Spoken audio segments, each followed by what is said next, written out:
First things first. How are you? Fine, fine, and you? I'm all right, thank you. We're here at ADE, Amsterdam Dance Event. Yeah. What does Amsterdam Dance Event mean to you?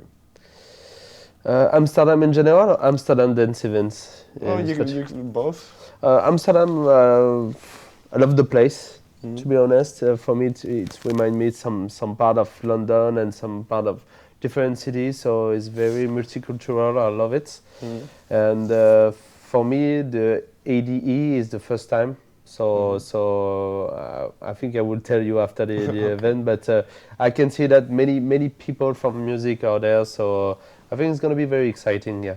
Is it important for you as an up-and-coming DJ producer to be here?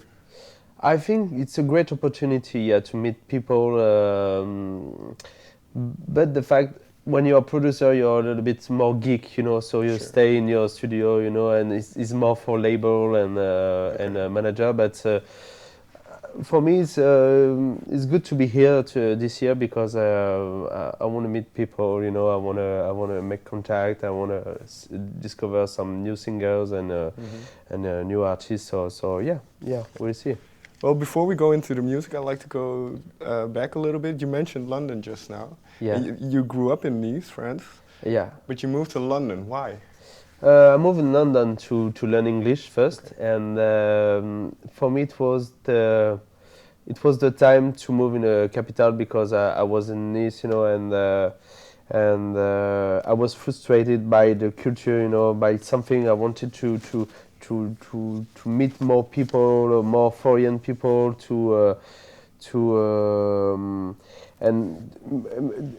for me, London was the first time I mixed in a club, so that's why it was a great opportunity as well. And it was the beginning of everything for me because I met a lot of people like in the music as well. I met some, I don't know, like some guy who helped me to find my way in the music. So yeah, it was the beginning of a lot of things. Yeah. When you moved to London, how important was music? Because I know you I was in doubt at this Okay, moment, okay. because I was in a business school in the same time, but it was the year I had to choose between business school and music school, and I made the choice when I was in London. I was thinking about being like a banker or something like this, and I said to myself, like, it's not possible. I'm gonna be bad, to not say another word. Sure. But and in the same time, I was thinking about buying a laptop and start making production. So I did this. I chose to buy. I remember I went to the Apple Store, in Regent Street. I said, okay, let's go. I have no money, but let's go. I bought, the first MacBook, something like this, because I wanted to try on Logic Pro. It's the software on Apple, and so it happened like this. I start with some few codes, to make production. I send it to my friends. They say, oh yeah, okay, why not? It's cool, okay. I say, okay, you know what? It's just the first one, so take your time. Wait, it's coming. And then I send to my brother. I send to many friends. Every time I made something, I send it to have feedback. And my confidence came from that. And yeah. When you chose for music, did it feel like a risk?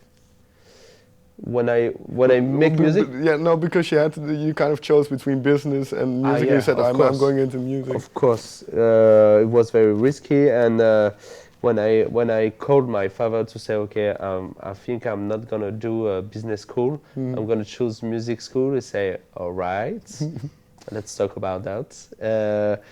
But he chose to trust me to follow me on this project because I think he saw that I was passionate by this, and I think if I have to suggest people to do something, is to do something risky because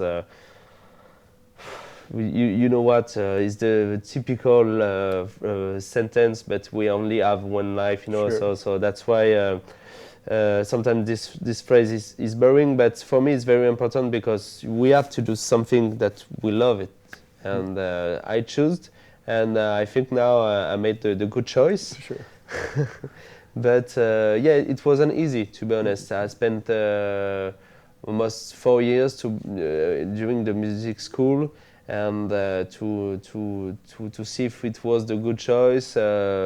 I made production when I was in my at home. I mean, so it took a long time for me to release tracks. So it was between this time it was very, very difficult. Sure. So. Can you take me to that place? Because well, like you say, you buy this Apple computer and start working.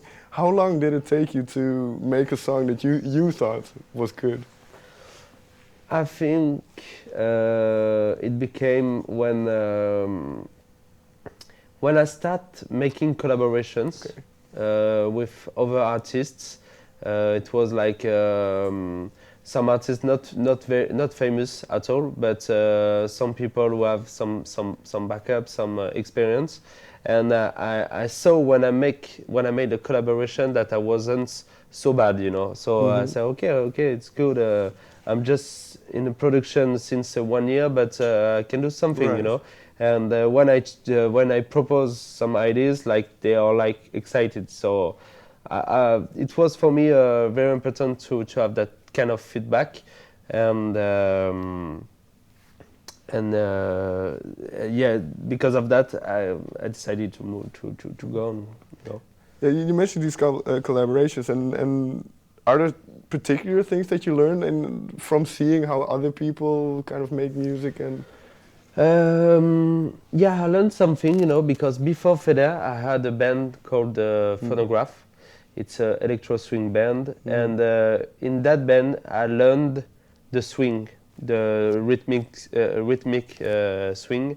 It's very particular because you're not on the time. You choose to put your hi-hat, your snare before the time, you know, or after the time. So it's very different, and there is something very groovy. And I learned that when I was in that band, and for me it was the best experience I could have to prepare my own project, to have something different that over. So yeah. Yeah, this is interesting because I speak to a lot of DJs, and what they all say is it's important to find your own thing, to find your original thing. Definitely. So for me, it's the groove. For me, it's the way I have to put the melody, how I play it, and because you have many chords in common with other production. You know, if you put a lay minor. The A minor, I mean, a lot of DJ use the A minor, for example, but it depends with other chords you can put it, and at what time, you know. So it depends of that, you know. And for me, I choose to, for example, to play like with a groove, you know. So I can say that this is my. This is something different. I love to do it. Is this? Did you grow up with this kind of music? Because you started with producing relatively late, at I think 20, around that age. Like this. So before that, did you grow up with a lot of jazz and that kind of music? Yeah, because of my father. Okay. But to be honest, I grew up as well with some hip hop, some house music. I was more in a hip hop vibe with Dre, Dr. Dre, you know, Eminem, things like this. Jay-Z, Nas, but the jazz for me was something curious because I tried to understand the way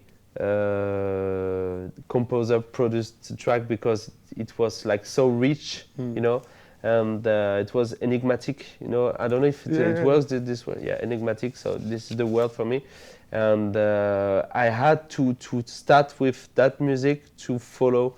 To move on or something else, you know.